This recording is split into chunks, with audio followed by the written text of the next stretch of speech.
very warm welcome to the second day of the Global Innovation Incubation and Entrepreneurship Summit 2021, organized by Global Council for the Promotion of International Trade, GIIET, in association with Confederation of Indian Micro, Small and Medium Enterprises, CMSME, Global Council for Cluster Excellence and Research, GCCER, and International Council of Technology Management and Applied Engineering, ICTME. I'm Aparna G. Kumar, the Global Chairperson for the Women Entrepreneurship and Empowerment Vertical of GCPIT. On behalf of GCPIT, I extend a very warm welcome to the Chief Guests, Mr. Harshan Vedi and Mr. Mohammed Ba, our panelists for today, the dignitaries, my colleagues, and invited guests to the second day of this 3-day summit. The goal of the GIIE Summit is to create a space dedicated to all the leaders of collaboration from all sectors, from all over the world, to share, discuss, learn, and together build a more inclusive, innovation-driven economy. The event is dedicated to bring new trends in the areas of innovation, incubation, and entrepreneurship to the global co-creation movement, and thus prepare the co-innovation sector for the new challenges that we are already facing and will continue facing in the coming years. The new normal that COVID-19 has brought upon us impacts the economy and disturbs our way of doing things. The objective of the GIIE Summit is for cooperatives managers to take stock of the economic situation and to become inspired by the best innovative practices to better serve their members in these changing times. The Global Innovation, Incubation and Entrepreneurship Summit is the brainchild of Mr. Santosh Ganesh, the Global Chairman and the Founder Director of GCPIT, CMSME, ICTME and GCCER. Our vision is to be the global leader in SME support. And to make this vision a reality, a group of dynamic people across the globe have come together and made this summit a reality. We have found such dynamic person with us today to open the session. She is a veteran with 3 decades of extensive experience within the manufacturing industry.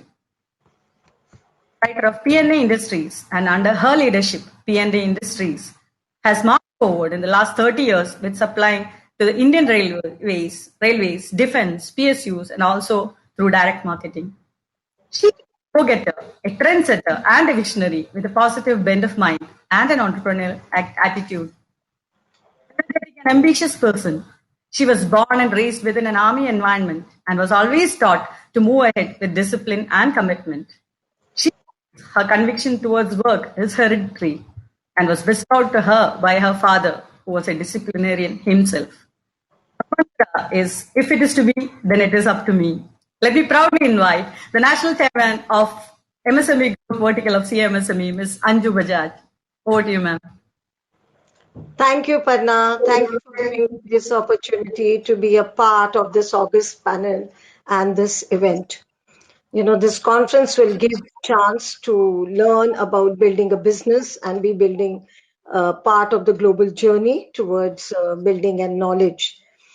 So the economy, it's believed that at certain stage, you know, if your business and you need to innovate and diversify to sustain yourself, otherwise you will perish. So innovation must have a purpose. The vision or mission is the starting point for strategic plans, objectives, and metrics. You cannot expect your team to be innovative if they do not know the direction in which they are to be headed to. So it is up to the leader to set the course and give a bearing for the future. This Global Innovation, Incubation and Entrepreneurship Summit provides platform to all of us, managers, corporates, innovative officers, policymakers, to connect and learn the best possible ways and for how to nurture innovation in your or their respective ecosystems they're working in. So the impact of pandemic has been so great that it has affected not only our economy, but the way of doing business. It has also affected, you know, like the way we have been disturbed, the day-to-day working has also been disturbed. So this summit has been designed for the cooperative managers, the industry owners to take stock of economic situation and to become inspired by the best innovative practice and to expand our horizons in the changing times. to step further and enrich ourselves. So the awareness is must. Let's open new vistas, expand new horizons, meet partners, learn from others' experiences, and interactive case study sessions will throw some light on how and why the traditional innovation programs usually fail to achieve the desired results, and how we can design more effective programs ahead. So build the best product, cause no unnecessary harm, use business to inspire and implement solutions to the environmental crisis, and the successful exploitation, of new ideas is crucial to a business being able to improve products and services to market, increase its efficiency, and most importantly, improve its profitability. Remember, in this highly competitive world we live in, innovative ideas are what will separate you from the rest. In order to create an outstanding product, strong brand, and to build your customer network, you need to innovate. Product, process, and the business model play a very vital role. This will increase productivity and generate greater output within same inputs. So our goals are same. We share a common goal. So let's embark on a journey or an adventure together. And this means that we are more willing to accept the things and the changes, the challenges and difficulties that any journey can entail. So wish you all a very best and success after this. We do hope that we'll get a plethora of ideas and from the young entrepreneurs to move forward and the startups. Thank you so much. Over to you, Aparna. Thank you so much, ma'am. You are really an inspiration to all of us. Now we have a very special person with us today as chief guest. He is the Assistant Vice President at Invest India, India's National Investment Promotion Agency, where he leads several initiatives for the Agni Technology Commercialization Program from the Office of Scientific Advisor to the Government of India. He has worked at the intersection of technology and public policy across public, private, and non-profit sectors, most recently at the Chief Minister's Office in Kerala to drive innovation and digital government transformation. He has led leadership roles in the private sector, forging digital partnerships for innovation at organizations like Bharti Airtel and Larsen & Toubro Limited. Let me proudly invite the chief guest of today, Mr. Harshan Vivi, for his address. Over to you, sir. Thank you so much, Aparna, and thank you, GCP, for this great opportunity to talk about both the innovation ecosystem in the country, as well as also to meet a lot of aspiring entrepreneurs and startups who are trying to make an impact in the country. As you look at it, innovation is the buzzword now, and if COVID has taught us something, it's obviously that a disruption is always going to come. And if we have to sustain, if we have to grow, the only way to do so is to innovate. So that has been the common theme that is underlying every conversation that has happened in the past. And this is a gathering where I think there will be a lot of exchange of similar ideas, a platform for people to understand what are the offerings the government also provides for innovators to actually scale up. That is where we come in. So I, as Aparna was saying, am part of a program called the Agni Mission. The Agni Mission is an initiative of the Office of the Principal Scientific Advisor, Professor K. Vijayaraghavan. It is one of the 9 missions under the Prime Minister's Science, Technology and Innovation Advisory Council. I will soon make a quick presentation just to walk you through what Agni Mission does. Just to set the context here, innovation, why innovation is now very important and how India has made the strides. If you look at it, India has for the first time broken to the top 50 of the global innovation index in 2020. We have made huge strides from where we were in the past, and this is an opportune time to see how innovation can actually help in transformation of the country. Let me just pull up the presentation while we are talking.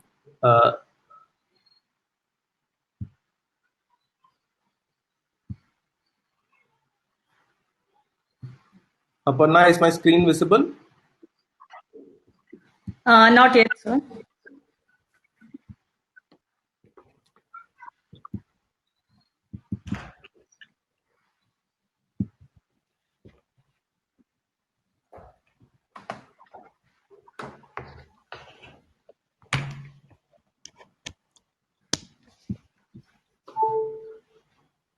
Yeah. Is it still not visible? No, not yet.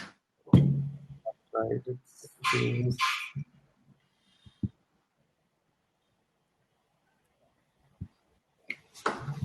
I think that probably I'm facing a technical challenge in filling up the presentation.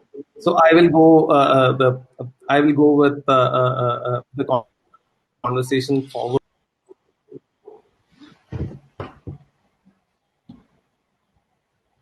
I think Chief Guest has dropped out.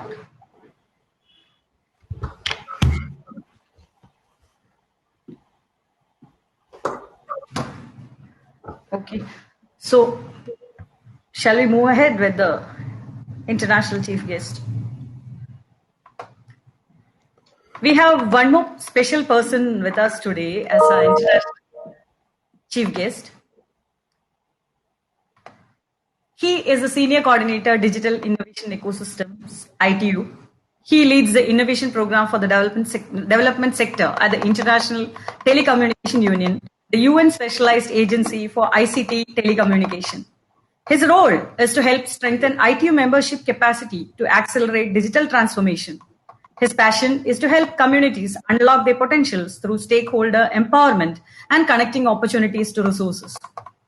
The goal of the division is to strengthen ITU member states' innovation capacity through fostering innovation dialogues in various ecosystems, providing 360-degree innovation advisory services such as policy recommendations and high-impact projects, empowering member states and ITU membership, and foster an enabling environment for ICT entrepreneurship, innovation, creativity, and ICT-centric innovation-led socio-economic transformation. Prior to joining ITU, Mr. Ba spent many years in the private sector in Silicon Valley and throughout the USA, working globally on technology development for ICT and telecommunication. In his private sector roles, he has led teams in creating products, platforms, and introducing ICT innovation to markets. Mr. Ba is a seasoned executive with expertise in strategy, product, and platform development, go-to-market, sales, innovation, operation, entrepreneurship, and ICT for development. His passion is to help communities unlock their opportunities via empowerment and connecting opportunities to resources. Let me proudly invite Mr. Mohammed Ba for the chief guest address. Over to you, sir. Thank you, Ms. Kumar. It's really an honor to be here. And I always say, I think that's a lot of words you say there, but I always like to call myself a recovering technology addict who's trying to be an ecosystem builder. And with that, I would like to make a presentation, and hopefully you can see my presentation. Can you see it? Yes?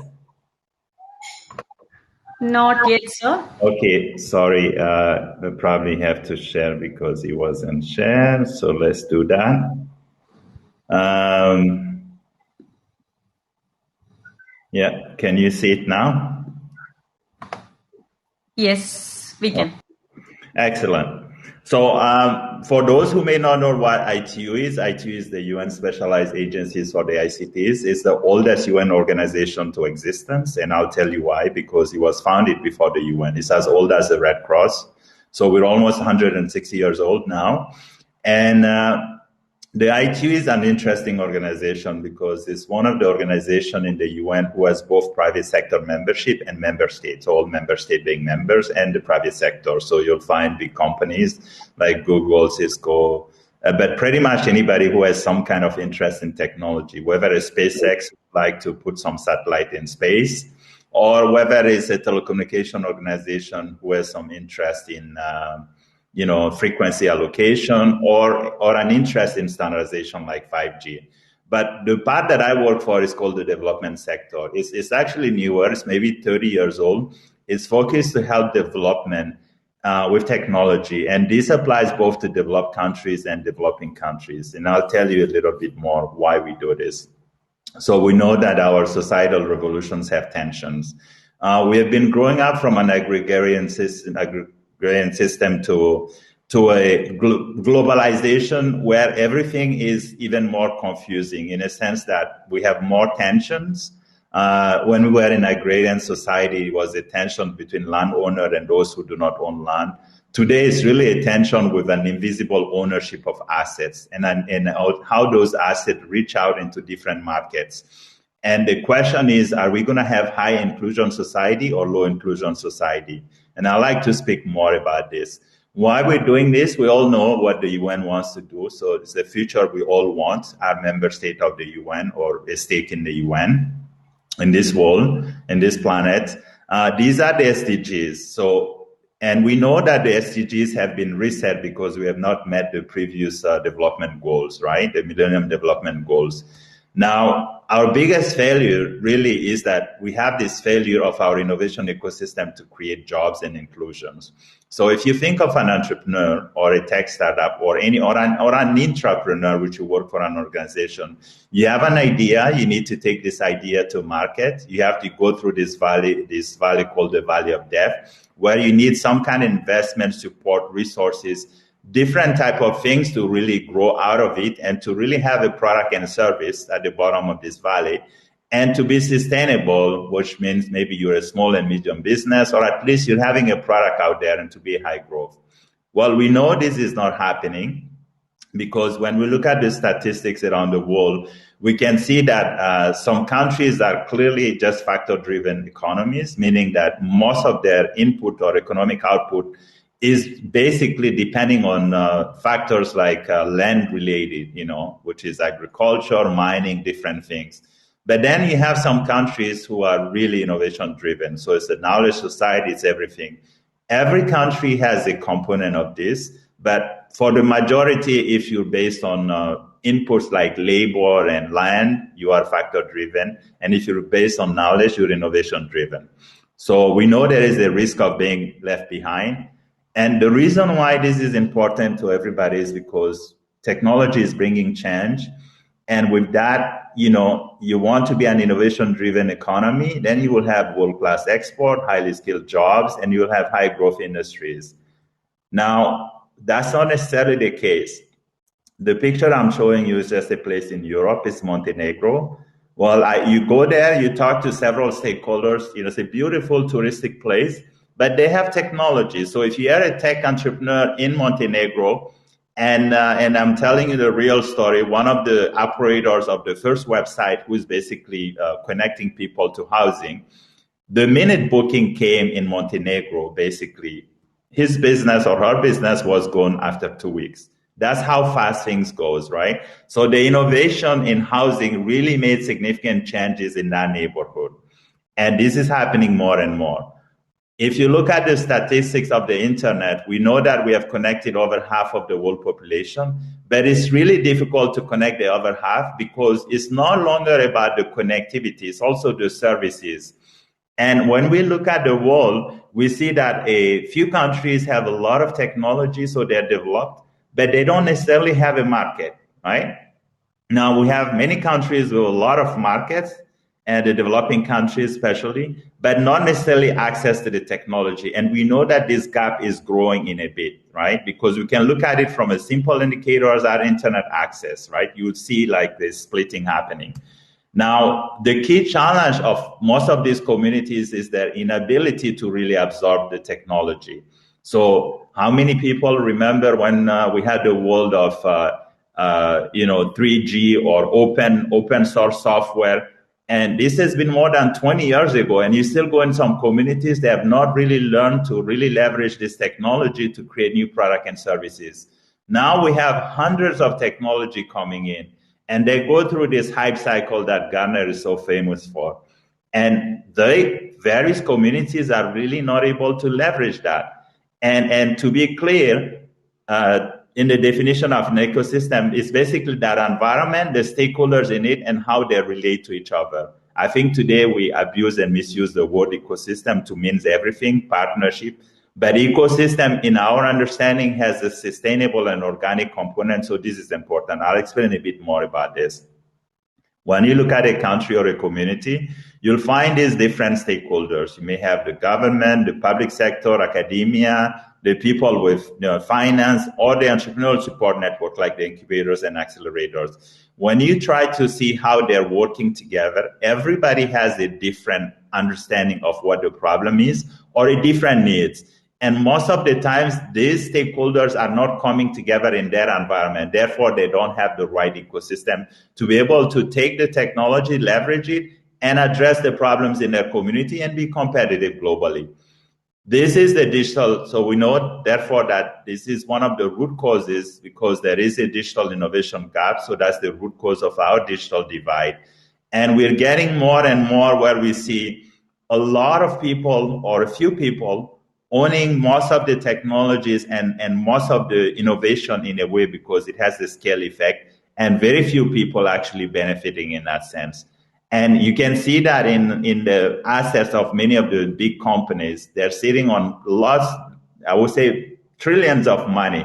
It doesn't mean that they're necessarily innovating because you need the market to innovate new product and services. So that's a gap that we can see. So many of these communities, if you go to countries, I think everybody dream of having these innovation capabilities. At the 36,000 foot level, everybody would like to be Silicon Valley, but not everybody can be Silicon Valley, nor should everybody be Silicon Valley. If you want to measure where your performance of your ecosystem is at the 10,000 foot level, you can look at indicators like the World Intellectual Property Organization Global Innovation Index. You can see where you rank. At the 1,000 foot level, you can look at ITU's own indicator, which is about ICT statistics. At the 100 foot level, when we get closer to real people, we have the Entrepreneurial Development Index. You can see also what's happening, right? But the big question is, what are people doing? What are the stakeholders in that environment, which forms the ecosystem together, are doing? And when we really, really check this is where the problem starts.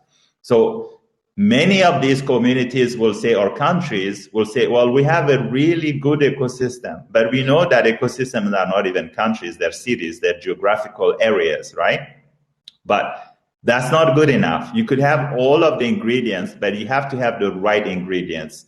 And this is the paradox. It means that you may be ranked better in a global innovation index, like the case of Switzerland, it's number 2. But Switzerland is not number 1 in the overall entrepreneurship index or in other indexes. And you could look at other countries. And the problem is not necessarily where you rank, it's how you bring all of these ingredients together. So there is a white elephant in the room, and few people wants to talk about it. This white elephant is everybody wants to be Silicon Valley, but not everybody can be Silicon Valley. And more importantly, we need to understand the dynamics and what can you do to make sure your economy becomes an innovation-driven economy. So if your startup is not, is not having the right environment, and if the stakeholders in your environment are more fighting each other, you have the big fish, the small fish. Well, the good news and the bad news, whichever way you want to look at it, you have other stronger connected ecosystems that are coming and actually disturbing. We know why, because we're in a globalized open economy. So the minute you actually put up a startup, you are competing globally. You're not competing in your own community. And there are some consequences to this. I think people used to say a lot and talk a lot about brain drain, and we have seen a bit of reverse brain drain. But I think that there is the brain drain is accelerating because before it just used to be a brain drain. Now it's actually resources, opportunities, and the talent is going. So it's a bit worse than a brain drain in a way, right? And I think you can feel it in most of these ecosystems. If you have low access and use of ICT, if you don't have the right skills, if you don't have the SMEs growing, if there is a lack of productivity, these are all the symptoms of the problem. Are you ready to take on this paradox? For really the stakeholders to be able to take on this paradox, they really need to understand their role in terms of driving innovation from the beginning to the end. And this is one of the framework we use, for example, to do a deep study of an assessment in a country. And it is the concept of the job to be done. If an entrepreneur doesn't understand that there really needs to be entrepreneurial interest for him, or he needs to have the right entrepreneurial interest, he needs to engage with the right problem. Maybe that's tied to his national development problems, right? And he needs to build collaboration with the big guys, and he needs to have this, thinking that he can exit then he's not necessarily going to be able to be successful. So the entrepreneurs are the one going through this journey, but you have all these other stakeholders in the ecosystem who are supposed to support him. Do they understand their role? Do they really, really understand that the job that they're supposed to do is not being done right? And that's the paradox, because usually we just think of doing things. We don't think of how they relate to each other. So the next frontier about digital development is all about nurturing ecosystem. It's the only thing that will allow you to actually create a sustainable job and to create the inclusion that we need so we can meet the SDGs. For us, my message will be, in a sense, we try to make sure people don't panic or countries don't panic, because we're trying to look at it from two ways. The member states have basically mandated us to develop this innovation program, which basically try to build some kind of enabling environment for communities. And for that, we have several products and services to take them through this thinking and this approach. But also, if you are an organization, you need to really have an embed innovation in your own internal operation and product and services. So in that sense, at the ITU, we're also trying to develop this component where we're trying to make sure that an organization that has existed for 160 years will continue to exist in the next 160 years, if you will. So at the end of the day, the question is, what can you do yourself? Are you ready to prepare the ground for the next unicorn in your community, these multi-billion-dollar, startups? Well, I think there is a couple of lessons we know. Innovation is about systems. You really need to think holistically. You cannot just think about just the incubation, the acceleration. You have to think about how all these systems come together. And you need to really think digital. What we know is that it's not just having ICT policies. Those ICT policies have to be updated to understand entrepreneurship and innovation. If you tell me you have an entrepreneurship policy, and the entrepreneurship policy understand a chicken farmer who has a land and has a couple of chicken, and the bank will give him money. But if an entrepreneur comes in with a laptop and that idea, your policies are not updated for that, then you're not going to have that environment. So this is why we have to think about updating policies to understand these pillars.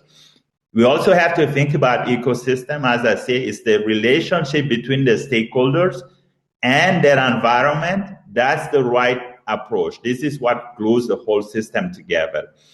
Another component is that you have to think about good practice. Many, many times there are good practices everywhere. You don't want to copy their good practices. You want to understand the elements that will work for you and then replicate it right. So it's not just about copying. And the last thing or the next thing will be to think about the job to be done. So you don't necessarily think about putting systems in place. Think about the outcome and the job that needs to be done and how you will help do this to create the jobs, the high growth industry, and the world-class access. Last but not least, developing your ecosystem is really about empowerment of the stakeholders. This is why it's super important. And this is why I invite you to take the right step by empowering yourself, because the journey of 1,000 miles began with one step. With that, I end my presentation. And if you want more information, you can go to these sites, and over to you. Thank you very much for your attention. Thank you so much, sir. Yes, as you said, the journey of 1,000 miles begins with one step, and we are taking this step. Thank you so much for that inspirational address. And we had faced some technical issues when Harshan sir was speaking. Sorry, sir, we had to go ahead with the international chief guest. Now I hand over the floor to you. Thank you, Aparna. And sorry, everyone. I think I had a technical challenge. But blessing in disguise, I would say, because Mobad sent the right context for me to come in, especially when he was speaking about the valley of death, and when adaptation of technology is a big challenge that a lot of enterprises and startups face. I think that is where I want to come in and just talk about the program that the government of India has, the initiatives that the government of India has launched to, one, bridge the information asymmetry in the ecosystem and support entrepreneurs and ideas and startups to actually really scale up their businesses by enabling access to the larger ecosystem. I will just attempt to put my presentation back again. If you can bear with me for a minute. Is my screen visible?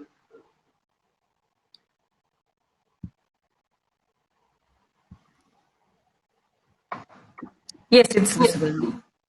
All right. So I represent an initiative called the Accelerating Agni, which stands for Accelerating Growth of New India's Innovations. It is an initiative of the Office of the Principal Scientific Advisor.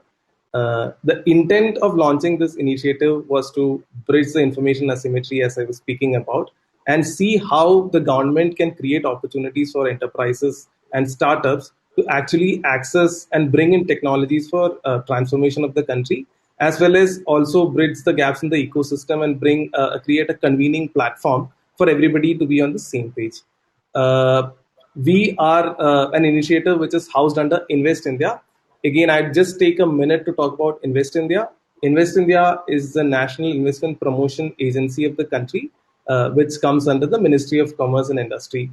If you had seen recent news, you would have noticed that India was the only major economy during the pandemic which was able to sustain FDI inflows into the country, and part of that work has been facilitated by Invest India. India saw a growth of about 13% in the FDI inflows in the past year, while most of the major economies saw a negative growth. What Invest India does is Invest India partners with the industry, it partners with the states, it partners with the foreign missions and agencies across the globe, and helps businesses, handholds businesses to be able to come and invest in the country. This means the support for investments doesn't necessarily only extend to foreign investments. Invest India works very closely with the local MSME ecosystem, the local entrepreneurs, with the underlying theme of Atmanirbhar Bharat, which has been the government's focus, especially in the past year. We enable businesses to actually come and establish their offices in India, grow their business in India, access the vast customer market that India can offer.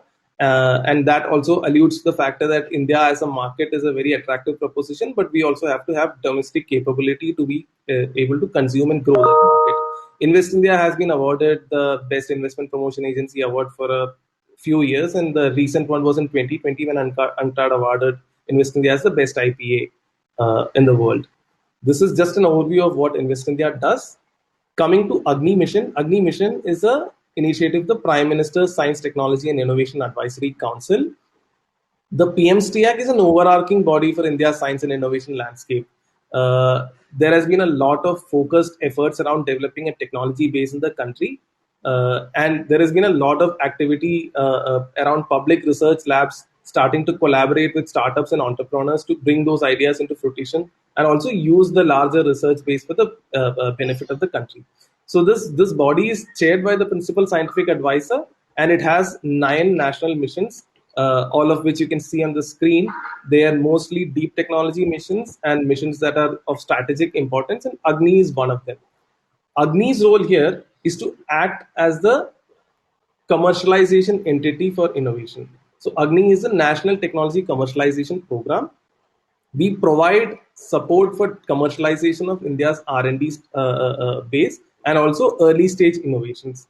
How do we do that? We typically work from use case backwards, because we look at the demand for technology. We intervene at the place where the technology can actually be adopted. Our focus remains in making sure that the technologies developed in the country have a ready market to actually deploy their innovations, test out their innovations, and scale up and really build for the nation. So how do we do that? We work very closely with governments and enterprises to identify what are the pain points they are facing. So for example, the Agni Mission has facilitated a technology showcase for NDRF in the past couple of days between yesterday and today. How did we do that? We engaged with the National Disaster Response Force and identified the pain points in terms of what challenges they face in disaster response and how can innovations help. There has been a lot of activity and a lot of innovations that have happened in the security space, but there is a challenge for those innovations to actually access the right customers, the right use cases for which they can deploy and serve the nation. That is where we came in. We had worked very closely with the disaster response force and identified a few areas where the startups could actually create an impact. Following up with creating use cases and identifying areas for deployment, we have organized a showcase for a few technologies that are very relevant for the NDRF in the past couple of days. What would come out of it is there is an opening, there is an opportunity for startups to now get into deploying and actually serve the nation by responding to disasters, and that has been a challenge the nation is facing, and how innovators and startups could respond to that. There is a platform that's being created. So that is the typical model in which Agni operates, and we really welcome every innovator, every startup, every person who's listening to this to come and apply to Agni portal. We'd be happy to actually take you through a process of commercialization by opening up access to the larger ecosystem. So we intervene in the entire space of the ecosystem. We work with early stage innovators, with research labs, with academic institutions. We also, the primary function that we follow is technology de-risking, and that is where we work very closely and collaborate very closely with all the players, including the accelerators, the incubators, the investors who bring in money to basically support those innovations, and also the MSME ecosystem in two fronts. One, we help them access technology for upgrading the capability. Two, we help the MSMEs and the ministry also to identify areas where the spare manufacturing capacity in the nation can be utilized by startups, and can be really make sure that whatever manufacturing capabilities the nation is built is being put to completion. We engage with the government, we engage with all the major corporations to see where are the use cases they have for technology, and especially Indian technology, to go in, and we help innovators access these opportunities. I would stop my presentation here.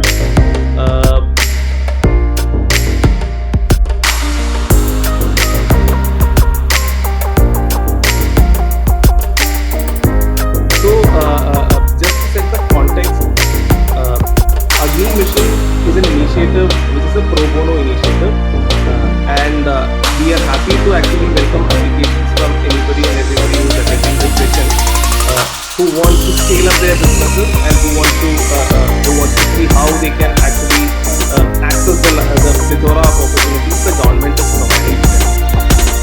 We also want to see how innovations and players in the ecosystem can partner with us, can partner with the government, and access all the opportunities that the government is providing. If you look at it, India's growth story has just begun, and innovators and startups have a huge role to play in this piece, and the government is very welcoming and very open to seeing startups and innovations actually being deploying in major use cases in the government, and we look forward to receiving more queries, more applications from you, so that we can help you really access the larger ecosystem that is available. I will stop here, Aparna. Thank you so much. That was really inspiring. Everyone might have taken a note of this. Okay, so now we will take a short break and come back for a power-packed panel discussion on visions, missions, and sustainable business models.